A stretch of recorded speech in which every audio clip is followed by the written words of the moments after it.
Ku tariki ya 15 Kamena 2025 habaye inama yiswe Russia United States Summit, inama yahurije hamwe Perezida wa Leta Zunze Ubumwe za Amerika Donald Trump, Perezida w'Uburusiya Vladimir Putin. Inama yabereye muri leta ya Alaska kugira ngo intambara ikomeje guhuza ibihugu bya Ukraine ndetse na Burusiya ibe yarangira. Aka gace ka Alaska kagize uruhare mu gukemura ibibazo by'abantu benshi batuye isi ndetse n'abakomeye. Ariko se byagenze bite kugira ngo Alaska igira uruhare mu guhosha amakimbirane amaze imyaka myinshi nk'abantu cyane cyane ku butaka bwa Ukraine?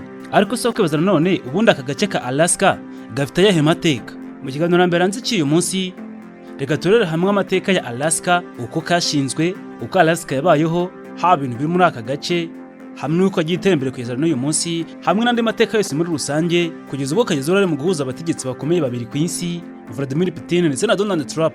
Iki kiganiro cyitwa Mbere Hanze, mugikurikira kuri Radio Salus urambere saa 3 za mu gitondo na buri gatatu saa 3 z'umugoroba ku 97.0 ndetse n'109 FM. Gitiye ko hano mu kiganiro Mbere Hanze cya none, nitwa Ajabu Marashib Byukusenge. Mbaye ikaze.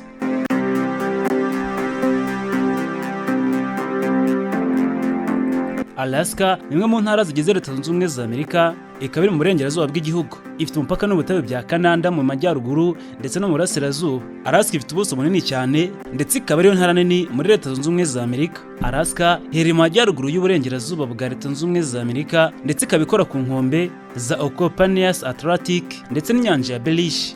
Gusa igice cya Alaska kigize igice kinini muri ako gace kandi n'ibindi bihugu bikomeye gikora ku bindi bihugu kandi gikora ku mupaka w'icyo gihugu. Alaska yaba igice cyane cy'ingenzi mu mateka ya Leta Zunze Ubumwe za Amerika, kubera yuko mbere yo kugurwa na Leta Zunze Ubumwe za Amerika kano gace ka Alaska kari ak'Uburusiya. Nyuma y'igihe kinini mu 1867 Amerika yaguze Alaska kugwa Rusiya ku giciro cy'amadolari agera kuri miliyari 7 ndetse n'ibice 2 z'amadolari ya Amerika. Yaguzwe biciye mu buryo bw'inyungu, byari nko kugura ibintu bihenze muri icyo gihe ndetse bikaba byaragenze neza ku bukungu bwa Amerika mu myaka yakurikiye gukora amabuye y'agaciro n'ibindi bintu bikomeye by'agaciro biri muri Alaska. Igikorwa cyo kugura Alaska cyabaye mu mwaka wa 1867 ubwo William Seward wari umunyamabanga wa Leta Zunze Ubumwe za Amerika yashyize umukono ku masezerano y'igura n'igurishwa hamwe n'ubuyobozi bw'Uburusiya. Iyi gahunda ya Seward yari ikenewe kugira ngo Alaska ibe igice cya Amerika. Gusa ariko benshi ntabwo benshi bumvaga neza icyo ako gace gashobora kuzabagezaho.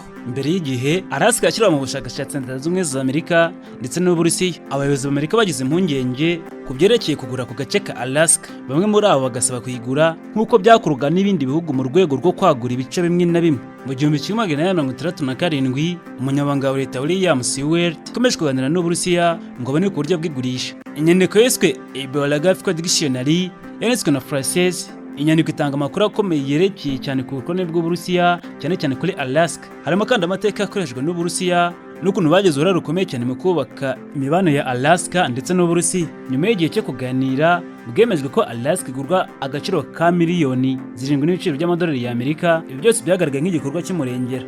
Gusa ariko nyuma yaho gato byaje kwemezwa nk'igitekerezo gikomeye, kuko nyuma yaho haravumbi imitungo myinshi nka zahabu, ibikomoka ku mafi ndetse n'ibindi bikomeye muri kano gace ka Alaska, bituma abayobozi ba Leta Zunze Ubumwe za Amerika bakunda kino gitekerezo mbaka ari igitekerezo cyiza akandi kinyamibwa. Igikorwa cyo kugura Alaska cyabaye ku tariki 30 Werurwe 1867.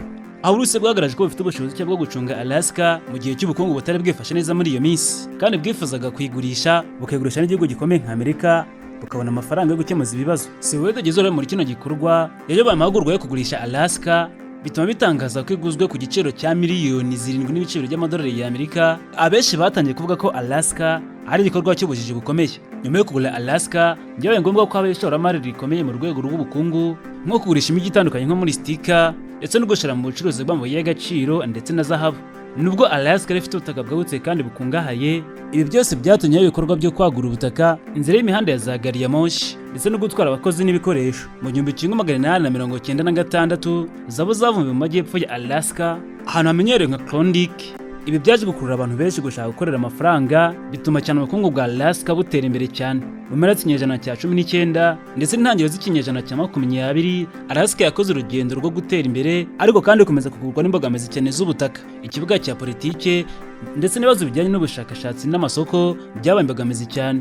Bivuga yuko nubwo benshi babonaga Alaska ariho hantu hihariye hinyongera amasaruro kuri Leta Zunze Ubumwe za Amerika, nyuma gato y'igihe cyarageze Alaska yaje kuba leta yigenga mu 1959. Icyo gihe ubwo yahindurwaga igihugu gifite uburenganzira ku buyobozi bwa Leta Zunze Ubumwe za Amerika. Icyo gihe yahindurwaga igihugu cyigenga gifite uburenganzira ku buyobozi bwa Leta Zunze Ubumwe za Amerika, ariko kandi kirangwa n'uburyo buhamye bwa politiki ndetse n'ubukungu. Nubwo kandi Alaska igaragara nk'ahantu hatuwe n'abantu batari benshi, muri iki gihe amateka y'ako gace atwereka yuko ari akarere gafite amateka maremare kandi atangaje. Alaska kandi yasuwe n'amoko y'abantu benshi batandukanye, cyane cyane y'abaturage b'ibikomangoma by'abasivile bo mu burengerazuba, barimo nk'abitwa Inuit, aho batari bamenyeranye neza cyane nk'Abeskimu. Abo bari batuye mu burengerazuba bwa Alaska ndetse no mu bice by'inyanja ya Berish. Mu bandi bahoze batuye aka gace mbere y'uko Leta Zunze Ubumwe za Amerika zikagura, hari abitwa Aleut, abandi abantu bagakwirwa bya Alaut, ndetse kandi bari batandukanye cyane n'imibereho yabo ndetse n'abasinzi. Mu bandi bahoze batuye kano gace ka Alaska mbere y'uko kitwa n'izina rya Alaska, ndetse na mbere y'uko Leta Zunze Ubumwe za Amerika zikagura, hari abitwa Tlingit, hakaba kandi abitwa Haida, ndetse n'abitwa Chimisian, ndetse n'indi miryango itandukanye y'abaturage bagize imico itandukanye bari batuye muri kano gace mbere y'uko kitwa Alaska, na mbere y'uko Leta Zunze Ubumwe za Amerika zikagura ku gihugu cy'Uburusiya. Abenshi muri aba bavuye mu ndimi zitandukanye kandi bagakora ku butaka bw'ibice bitandukanye bya Alaska. Abantu baturiye ibice bya Alaska abenshi muri aba bazi neza ku buryo kandi bakoresha neza imitungo myinshi igize muri kano gace, uko bakaze neza mu nguni zose. Babona neza kandi imirimo, ibiryo biva mu nyanja ndetse n'ubutaka butandukanye muri kano gace ka Alaska. Mu 1600 kugeza mu 1800 hatangiye ibikorwa by'ubukoloni, aho mu myaka y'1740 Abahorandi n'Abarusiya batangije ubucuruzi bw'abakoloni muri Alaska. Mu 1741 Ventius Bering, umuhanga w'umunyadenmark wari mu butumwa bwa leta waratumwe n'Uburusiya, yageze ku nkombe za Alaska. Kuva ubwo ibyo bikaba byaratangiye kuvugwa mu mateka. Mu 1799 Uburusiya bwashinzwe icyitwa Russian American Company, ndetse ikaba ari kompanyi yari ikomeye cyane ishinzwe kugenzura ubucuruzi bw'amatungo ndetse n'ubukoloni. Mu gihe Uburusiya bwari bufite igice kinini cya Alaska, imyaka yo mu mpera y'1800 byatangiye cyane kugaragara yuko byari bigoye cyane ku gihugu cy'Uburusiya. Iki gice cyari gifite imibereho y'ubutaka bwihariye kandi budashishikaje na gatoya, kandi ibibuga n'ibikoresho byari bikeya cyane kuri ubu butaka, byatumaga Uburusiya bubona nkaho ntacyo kano gace kaba kabumariye cyane. Leta ya Amerika ifatanije n'ubwami bw'Uburusiya yaguze Alaska mu mwaka w'1867. Byakozwe mu buryo bw'amasezerano, aho Leta Zunze Ubumwe za Amerika yaguze Alaska kuri $7.2 by'amadolari y'Amerika. Amafaranga yari menshi muri icyo gihe, muri iyo myaka gusa, ariko muri iki gihe abantu benshi bavuga yuko ari amafaranga make cyane kuri uyu munsi. Benshi mu baturage ba Amerika bemeza yuko iyi mari idasanzwe kuri bo, batunze kugeza uyu munsi ya kano gace ka Alaska. Ariko nyuma y'igihe igurwa ry'amadolari, kuko ryanditse isoko rikomeye cyane ry'ubukungu bwa Amerika, haba mu buryo bw'amabuye y'agaciro ndetse n'ubucuruzi. Ubucukuzi bw'amabuye y'agaciro mu 1890 habonetse amabuye ya zahabu muri Alaska, bigatuma abantu benshi bazana amafaranga menshi, ndetse baza no kubaka imijyi minini muri kino gice cya Alaska. Ibi byatumye ubucuruzi no gutura muri Alaska byiyongera cyane ku kigero cyo hejuru bitari bisanzwe mu myaka ya mbere yabanje. Mu gihe cy'intambara ya kabiri y'isi yose, nuko Alaska yabaye ikintu cy'ingenzi cyane gikomeye mu ntambara z'ubutasi, haba ku byerekeye ingufu ndetse no kubungabunga umutekano. Muri kino gihe Alaska yabaye leta ya 49 muri Leta Zunze Ubumwe za Amerika ku tariki 3 Mutarama mu 1957, nyuma yo kubona iryo zina ry'ubukungu rya Alaska ndetse no mu bijyanye n'ingufu. Alaska yagiye yibanda cyane ku iterambere ryayo muri rusange, dore ko byatumye kuko yariswe leta byaratumye haba kwiyongera ku bijyanye n'ubukungu ndetse no ku rwego rw'amateka rwari rwiza cyane muri kino gihe. Kuva mu mwaka w'1960 ubukungu bw'aka gace ka Alaska bwarakomeye cyane kubera ibikorwa by'amabuye y'agaciro, cyane cyane zahabu, peteroli ndetse n'ibyuma biva mu butaka. Muri Alaska kandi kuba mu buzima bwo mu gace keza haje guhinduka ahantu heza umuntu yatura mu buzima bwiza, ndetse agace keza ko guturwamo ndetse no gukoreramo. Gusa rero ngo bavuga ko ubwiza budahagaze neza ku buryo buri muturage wese abona iterambere muri ako gace, kuko ngo hari abantu bamwe bikubira ibintu. Imishinga y'amashanyarazi aturuka ku mirasire y'izuba ndetse no guteza imbere uburyo kubungabunga ibidukikije ni ibintu bikomeye cyane kugaragara muri Leta Zunze Ubumwe za Amerika. Alaska rero ni agace gakungahaye kandi gafite amateka akomeye cyane kandi y'ubukoloni.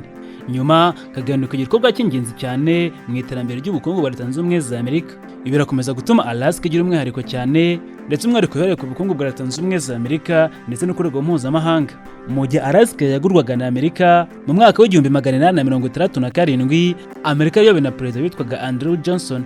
Andrew Johnson yabaye perezida wa 17 wa Leta Zunze Ubumwe za Amerika, ndetse akaba yarayoboye iyi leta hagati y'umwaka w'1867 ndetse n'1869.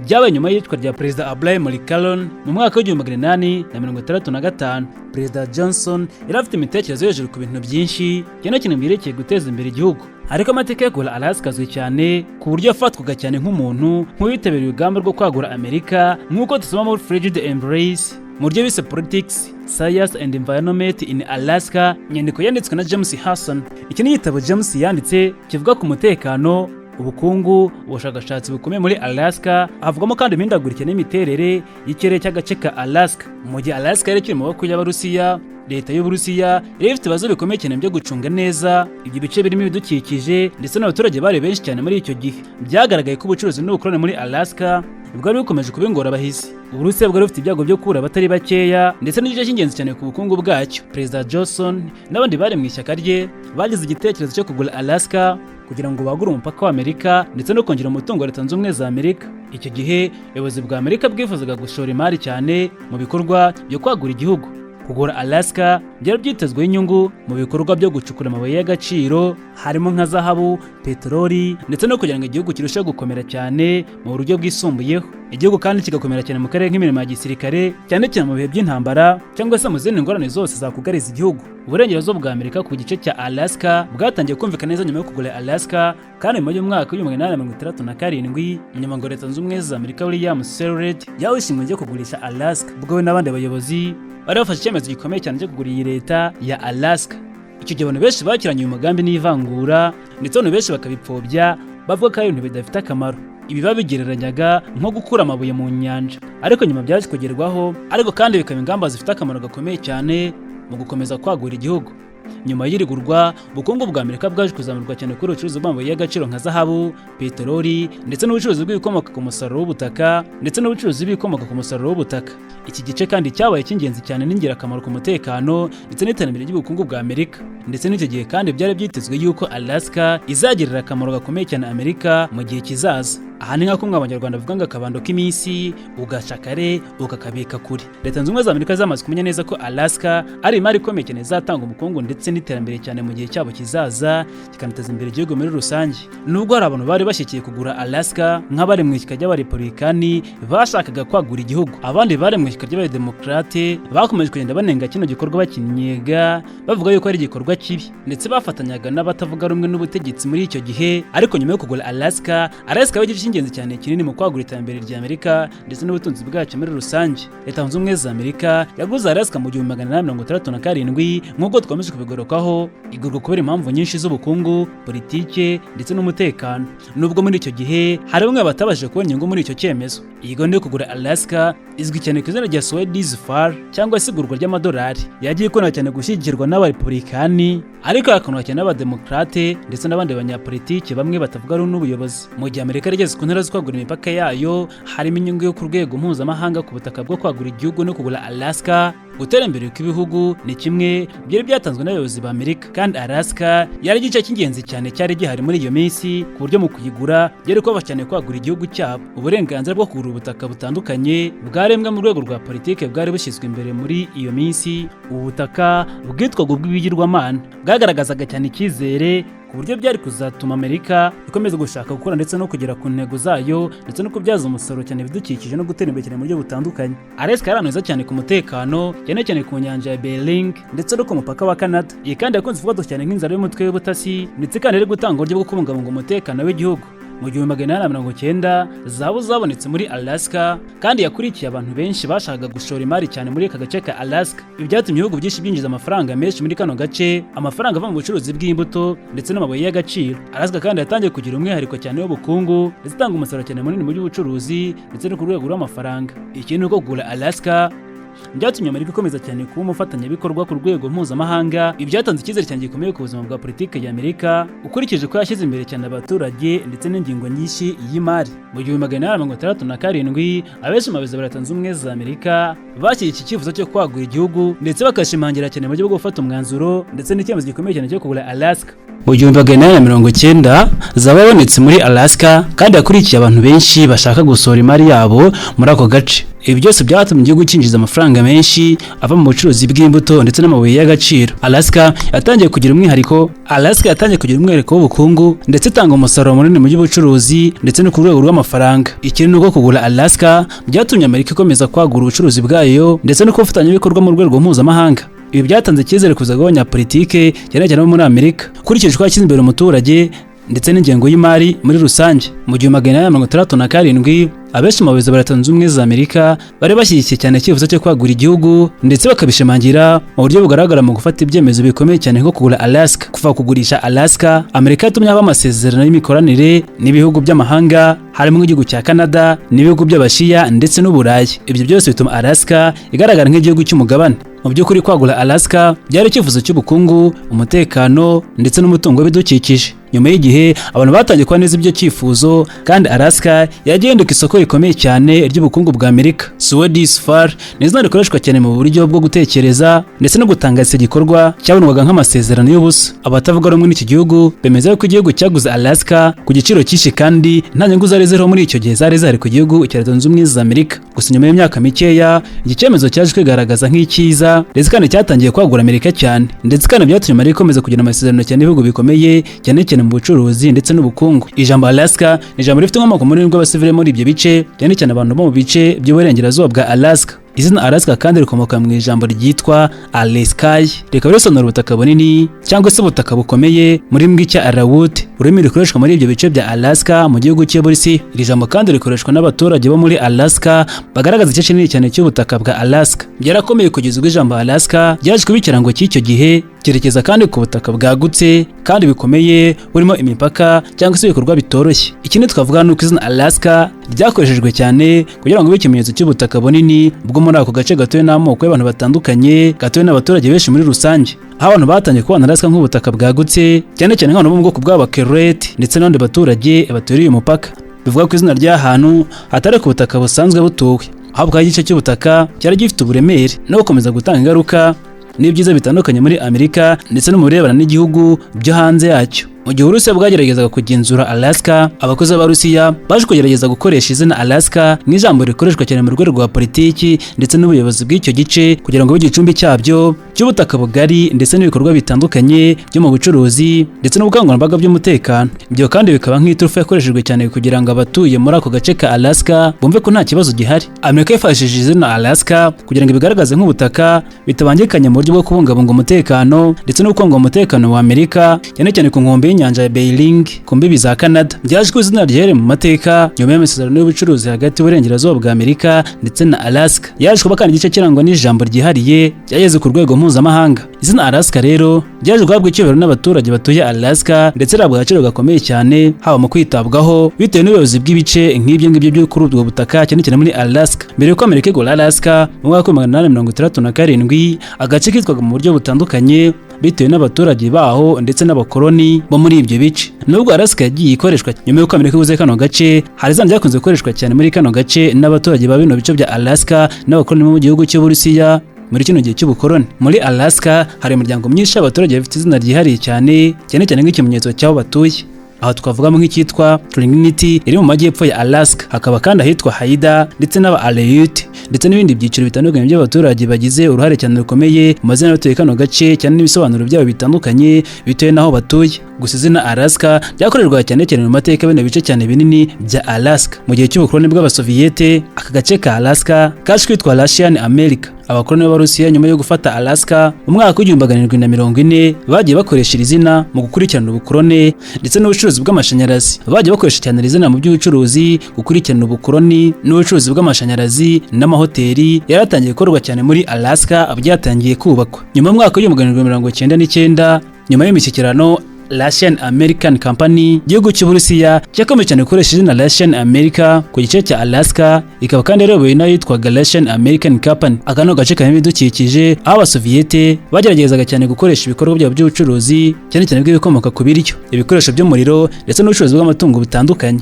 Ariko izina Russian American ryakoreshejwe cyane kugira ngo bakomeze gucunga neza ibikorwa byabo muri ako gace ka Alaska. No mu bijyanye n'ubukoloni bw'Abasoviyete, ni uko abakoloni b'Abarusiya basanze ako gace kagera ku nyanja nyanja ya Bering, hanyuma hakaba harimo ibyiza bitandukanye cyane cyane inyungu z'ubukoloni n'ubucuruzi bw'ibikoresho. Abanyapolitiki bo mu Burusiya bashaka yuko Alaska iba igice cyane kinini cy'ubukoloni bwabo muri Amerika. Uburusiya bwashaka kwita ibikorwa byabyo bwo ku butaka cyane cyane byo ku nyanja ya Bering cyane cyane ku masoko y'amashanyarazi. Izina ryatumaga abaturage b'Abanyamerika rigasobanurwa nk'ubukoloni bw'Uburusiya ndetse n'ingaruka zabyo. Nyuma y'uko Amerika iguze Alaska mu mwaka w'1867, izina Alaska ryatangiye gukoreshwa cyane mu rwego rw'igihugu. Ni mu gihe William Seward, umunyamabanga wa Leta Zunze Ubumwe za Amerika, ari we igikorwa cyo kugura kano gace ka Alaska. No, Alaska isobanura ubutaka bunini cyane nk'uko tugakomeza kubivugaho muri kino kiganiro. Ibi kandi byasobanuwe neza n'abaturage muri kano gace ka Alaska bose batembera mu myaka yashize mbere y'uko gahindurirwa izina. Izina ryahoze ari Russian America ryaje guhinduka Alaska mu gihe cy'ubukoloni bw'Abarusiya, ihera ubwo yitwa izina Alaska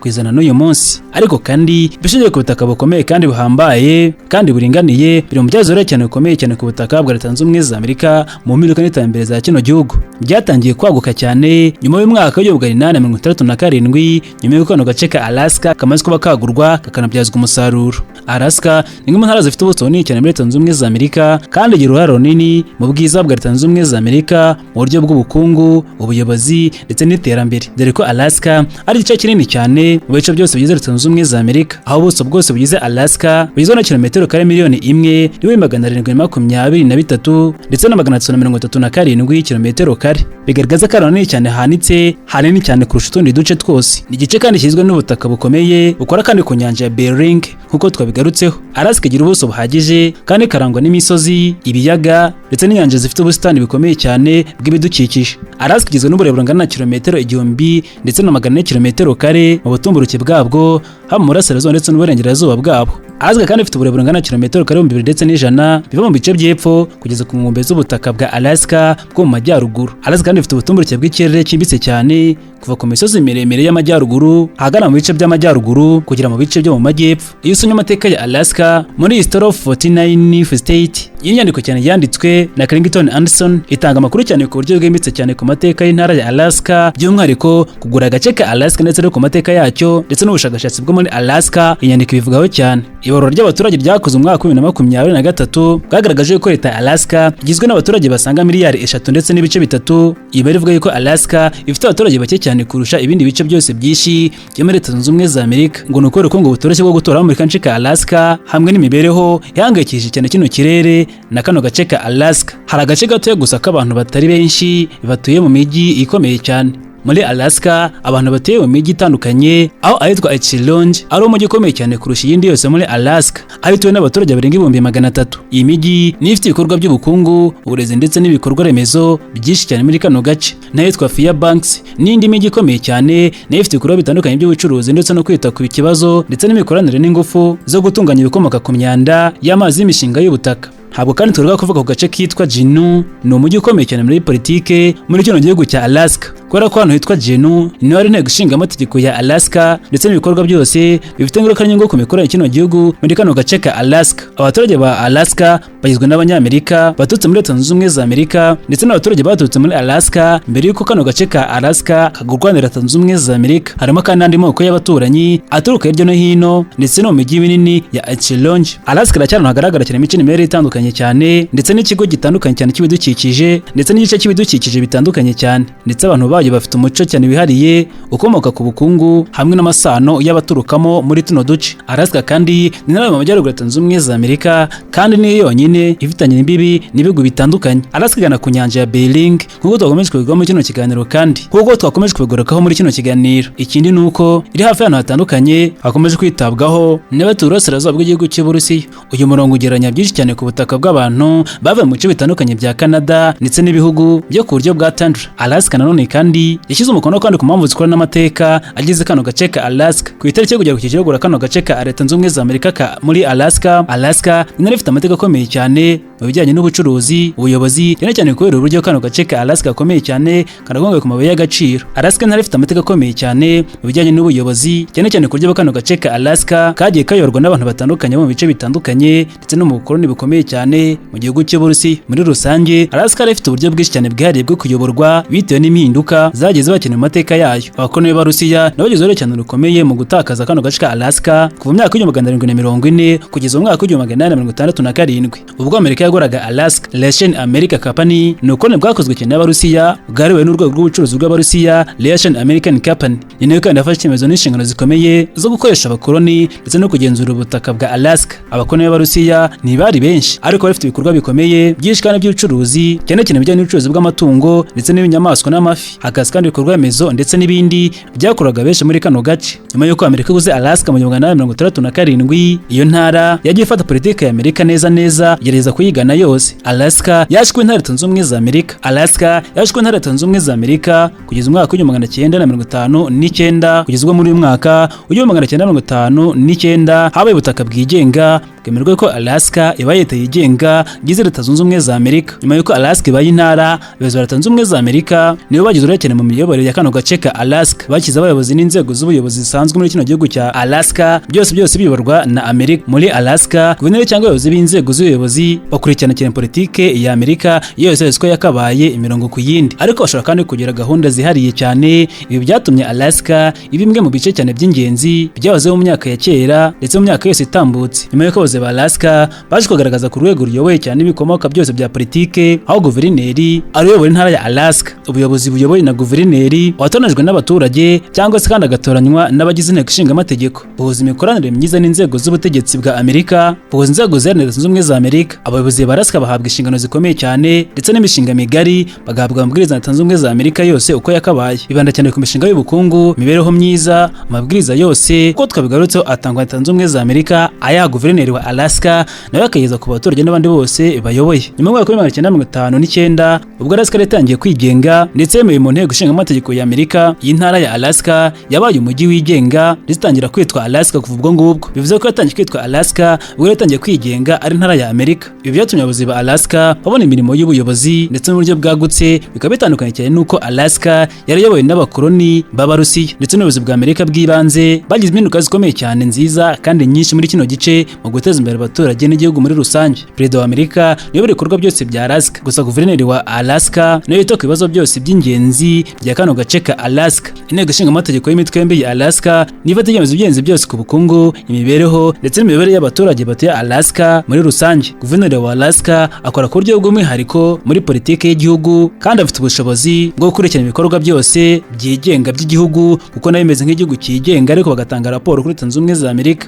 Abaturage ba Alaska bafite abadepite n'abasenateri ndetse n'ubuyobozi bw'inzego za leta, ariko muri Leta Zunze Ubumwe za Amerika muri rusange ko nibo baha amabwiriza yose. Ibi byose bikorwa kugira ngo bashyire kuri gahunda imiterere yose y'igihugu no guteza imbere abaturage muri rusange na rubanda rw'iyo ngiyo. Bakunda kwita cyane ku iterambere ry'igihugu ry'abaturage ndetse bakemeza guteza imbere abaturage cyane cyane ku bijyanye n'aho isi igeze bakisanisha nayo. Alaska yatangiye gukorwa n'abakoloni b'Abarusiya mu kinyejana cya 18 kugeza mu mwaka w'1867 ubwo Amerika yagoraga kano gace ka Alaska. Alaska ifite ubutaka bwinshi burimo umutungo kamere, by'umwihariko amabuye y'agaciro ndetse n'ibindi bikomoka ku mabuye y'agaciro ndetse no ku butaka. Harimo kandi ibikoresho byinshi bikoreshwa mu nganda, icyitwa peteroli na gaze, kandi ni imitungo ikomeye cyane y'ibintu bya mbere by'ingenzi muri kino gihugu cya Alaska. Ibi hagaragara icyitwa Trace Alaska Pipeline System cyangwa se mu mpine TAPS, kiri mu bigo binini by'ubucuruzi by'amavuta muri Alaska. Uretse amavuta, Alaska izwi cyane mu bucuruzi bw'umuringa, ibyitwa copper cyangwa se zahabu na tetlamu, tini, hamwe n'ibindi byinshi bikoreshwa bitandukanye bigezwe muri isi ya rurema abantu benshi bakunda by'agaciro.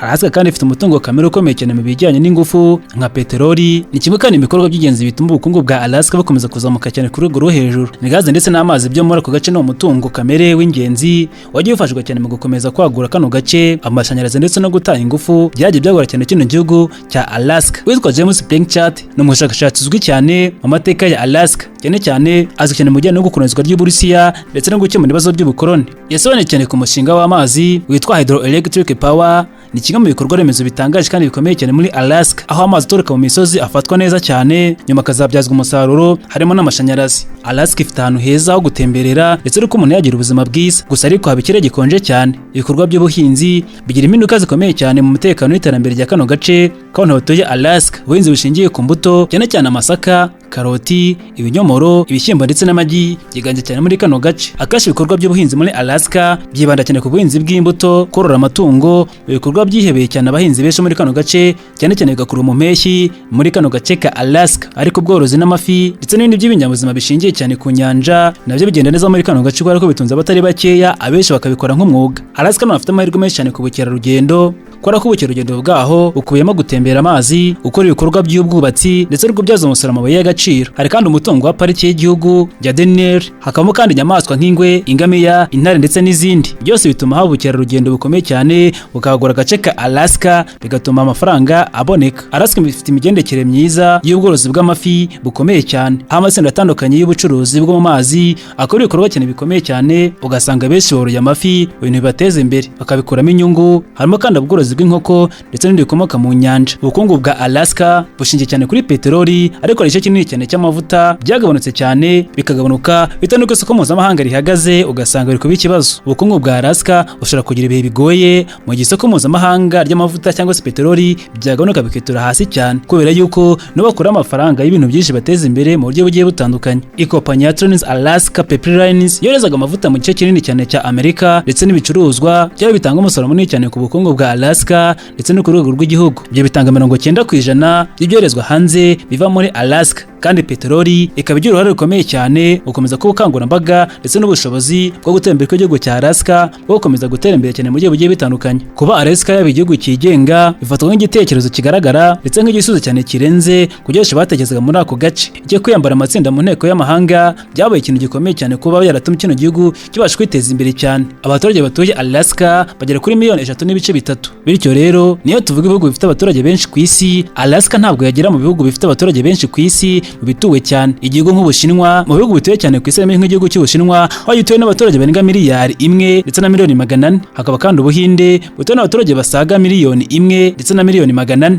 ndetse kandi haza igihugu cya Amerika aho gituwe na 3 zose z'abaturage. Urumva ko ibihugu byose ko ari bitatu maze kugarukaho biruta cyane abaturage batuye kano gace ka Alaska. Alaska ni intara ifite umudendezo ndetse n'ubusugire bw'umutekano, kandi igice kinini kiri mu bice bitarimo imijyi, bivuze ko ahenshi hari ibyaro muri kino gihugu, bivuze ko ahenshi ni mu bice by'ibyaro, bituma abantu benshi batuye batuje nta kavuyo kandi batekanye. Hategurirwa kandi ibiganiro by'ibanga n'abayobozi bakomeye cyane ku isi. Ni ahantu hatanga uburyo bwiza bwo kugirana ibiganiro bitandukanye ndetse bigakemura amakimbirane cyane cyane ku bibazo bitandukanye by'ubutaka ndetse n'intambara hirya no hino ku isi. Alaska ni hafi y'imipaka y'ibihugu byombi ari Amerika ndetse n'Uburusiya. Alaska ni ahantu hatangaje cyane kubera ko Alaska iri hafi y'Uburusiya, ikaba kandi ifite imipaka ku nyanja ya Bering. Ibi byoroheye cyane Donald Trump kuba yahurira na Putin mu gukemura ikibazo kiri hagati y'ibihugu byombi, ari intambara ikomeje guhuza igihugu cya Ukraine ndetse n'igihugu cy'Uburusiya. Bahisemo guhurira Alaska kubera ibibazo bya politike, ariko kandi bagahora kubera ko ari hafi y'imipaka y'ibihugu byombi, bityo gutegura ibiganiro mu buryo bworoshye. Bityo byatumye abo gutegura ibiganiro mu buryo bworoshye kandi bigahora ku rwego rukomeye cyane mu buryo bwa diplomasi ndetse na politike. Uburusiya na Amerika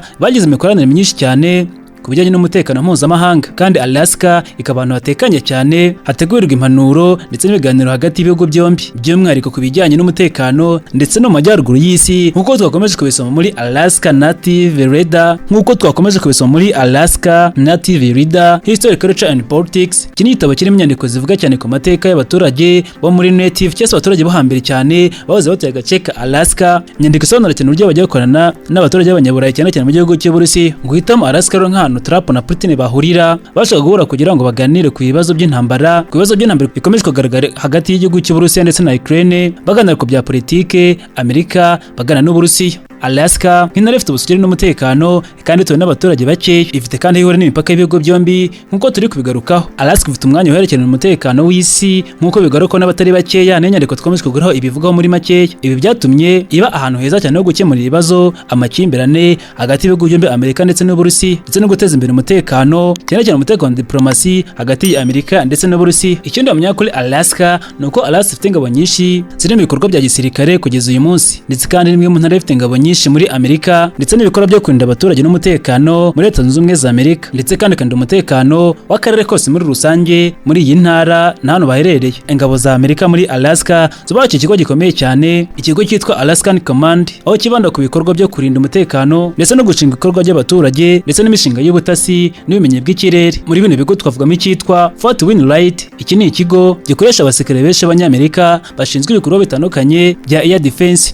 cyangwa se ibikorwa byo kurwanira mu kirere ndetse n'imishinga ya missile defense mu gihe cy'imirwano. Hategurirwa urugamba n'ibindi bikorwa bitandukanye bya gisirikare cyane cyane mikoro ko bakwitabara n'ibindi bikorwa bya gisirikare bitegurirwa nk'amahugurwa n'ibindi. Naho JBS Emendorf Richardson ni ikigo gikomeye cyane cy'ingabo za Amerika cya Air Force na US Army kandi gikora cyane ibikorwa bitandukanye by'ingabo mu gucunga umutekano w'icyo gihugu ndetse bakibanda cyane no ku byogajuru, ndetse kandi hakorerwamo n'ibikorwa byo kwitegura ibitero ndetse no mu karere uburyo bacunga umutekano w'abaturage babo. Amerika kandi yashyize muri Alaska icyitwa Harrison Air Force Base, kino cyo kikaba ari ikigo cya Amerika cy'indege cyane cyane cyita ku ndege za gisirikare za US Air Force, aho cyita cyane ku bikorwa byo kurinda umutekano w'ikirere. Muri aka gace kandi hari icyitwa Kiriya Air Force Station, kino kigo kigamije ibikorwa byo gukurikirana imiterere ndetse n'ibyogajuru, hakabamo kandi kurinda igihugu ndetse n'ibijyanye n'umutungo n'umutekano w'igihugu cyane muri kano karere igihugu giherereyemo. Alaska kugeza umunsi ivuga ko ifite abasirikare bya 16,000. Kugeza ubu nimero ishobora kuba iri kuzamuka cyane umunsi ku munsi cyangwa se ikaba yagabanuka bitewe n'ibikorwa bishyashya byagiye bigenwa. Ibi byose bigaragara mu buryo bw'imirimo y'ingabo, aho igisirikare cya Amerika gikoresha abasirikare mu buryo bw'imibereho ya gisirikare ndetse no mu kwitegura ibikorwa bitandukanye, haba ku rugamba ndetse no kurinda igihugu muri rusange haba mu buryo bwihutirwa cyangwa se ubundi ubwo ari bwo bwose bukenewe ku rugamba, mu butabazi n'ahandi. Ariko cyane cyane bakunda gucunga umutekano w'ibikorwa by'igihugu n'abaturage, cyane cyane bibanda ku byogajuru, satelite, za radari ndetse n'ibikorwa by'ubutasi. Uwitwa Bill Thomas ni umuhanga mu mateka, yibanze cyane ku mateka y'abaturage ba kera bakomoka muri kano gace ka Alaska, akaba kandi yarashatse uburyo buno bukoloni bw'abanyaburayi bagize ingaruka cyane ku mibereho yabo. Yavuze kandi uburyo ubukoloni bwagize ingaruka zikomeye cyane ku mibereho y'abaturage ba Alaska mu gihe cya mbere. Yaretse cyane ku basirikare ba US Army, yandika kuri US Air Force ndetse kandi no ku bijyanye n'igihugu cya Amerika muri rusange, aho bafite ibikorwa bitandukanye byo kurinda abaturage, ibyogajuru ndetse n'ibindi. Harimo kandi n'ibikorwa bikomeye byo gukurikirana amasasu cyangwa se ibikorwa by'ubutasi, ariko by'umwihariko bibanda cyane ku byogajuru. Alaska yagiye ifata icyemezo cyane gikomeye cyane mu bihe by'intambara, cyane cyane intambara ya kabiri y'isi yose, aho yakoze ibikorwa byo guhangana n'umwanzi witwaga Ubuyapani. Muri icyo gihe, muri iyo myaka bahanganaga cyane, nyuma y'uko Ubuyapani bugabye igitero kuri Alaska, bikagaba igitero ku kirwa cya Hawaii ndetse no ku gihugu cya Amerika mu 1941. Bimwe mu bikorwa by'ubutwererane cyane cyane bwakozwe n'igisirikare bwabaye cyane muri kano gace ni uko habaye intambara zikomeye cyane hagati y'Ubuyapani ndetse na Amerika. Mu gihe cy'intambara y'ubutita, Uburusiya bwakoraga ibikorwa byabyo bikomeye muri Amerika, cyane cyane muri Alaska. Ibi byose ni mu bikorwa byo gucunga umupaka wa kano gace n'akarere kose muri rusange, cyane cyane umutekano kugira ngo ube waba mwiza. Bamwe mu bahanga bakoze ubushakashatsi muri kano gace ka Alaska harimo witwa Richard Peace. Uyu ni umushakashatsi cyane wibanda ku mateka ya Alaska ndetse n'ubukoloni bw'Uburusiya. Uyu yakoze ubushakashatsi ku mibereho y'abaturage, cyane cyane ku baturage ba kera bahoze batuye Alaska ndetse n'abaturanyi babo mbere y'uko itangira kwitwa Alaska ikigenzurwa n'Abarusiya mu gihe cy'abakoloni. Uyu mpanga yanditse inyandiko isesengura cyane ku bya Alaska, avuga ko Alaska ifite ubukungu bwinshi bushingiye cyane ku gucukura peteroli. Trans-Alaska Pipeline yanditswe mu mwaka w'1977, ifasha gukwirakwiza amavuta ava mu burengerazuba bwa Alaska. Ibi byatumye Alaska iba intara ifite uruhare rukomeye cyane mu bukungu bwa Amerika ndetse no ku rwego rw'isi. Imihindagurire y'ikirere ni ikibazo gikomeye cyane kuri leta ya Alaska, aho ubushyuhe bwiyongera bigatera ikibazo gikomeye cyane ku buzima bw'abaturage batuye kano gace ka Alaska n'imibereho yabo ikomeye bibi cyane. Kubw'ibyo kandi ubucuruzi bw'ibikomoka ku buhinzi ndetse n'ubworozi birahinduka cyane bitewe n'uko ikirere kimeze, kandi ubukungu bw'amavuta bwagiye bugira ingaruka nyinshi cyane ku mibereho y'abatuye kano gace ka Alaska muri iyo minsi. Bigahinduka buri munsi bitewe n'uko isoko rimeze ku rwego mpuzamahanga. Zimwe mu mpamvu zituma bavuga yuko Perezida Donald Trump, perezida w'igihugu cya Amerika, yahisemo kwahuriza perezida w'igihugu cy'Uburusiya Vladimir Putin kugira ngo baganire ku kibazo gikomeye cyane cy'ikomeza kuba intambara yakomeje guhuza igihugu cy'Uburusiya yarashwe ku gihugu cya Ukraine. Byinshi byaranze kano gace ka Alaska, munyamara tubisoreze hano. Iki kiganiro cyitwa Mbere Hanze, kibanze ku mateka y'agace ka Alaska, uko kano gace kashinzwe kugeza ubwo kagize uruhare mu gukemura ibibazo byaraniranye cyane intambara hagati y'ibihugu bitandukanye bikomeye ku isi nk'igihugu cy'Uburusiya ndetse na Ukraine, ndetse byarangiye kano gace ka Alaska kabaye leta yigenga, ndetse n'andi mateka yose yagiye ajyanye na kano gace ka Alaska, haba uko kabayeho n'iterambere ryako muri rusange. Munyemerere tugisoreze hano. Gusa nakubitsa ko ufite igitekerezo, inyunganizi cyangwa ikibazo, watwandikira ku mbuga nkoranyambaga zitandukanye za Radio Salus, cyangwa ukanyandikira ku mbuga nkoranyambaga zanjye zitandukanye kuri Facebook cyangwa se Instagram n'ahandi hatandukanye hose. Nitwa Ajabu Marashi. Gusa nakubitsa ko iki kiganiro mu gikurikira kuri Radio Salus buri mbere saa 3 za mu gitondo ndetse na buri gatatu saa 3 z'umugoroba, mu cyumva ku 97.0 ndetse n'101.9 FM. Gitwara kumwe mu kiganiro Mbere Hanze cya none. Nitwa Ajabu Marashi byukusenge. Tuzasubira ubutaha. Imana ibarinde. Ubutaha Imana ibarinde. Ubutaha Imana ibarinde. Ubutaha Imana ibarinde. Ubutaha Imana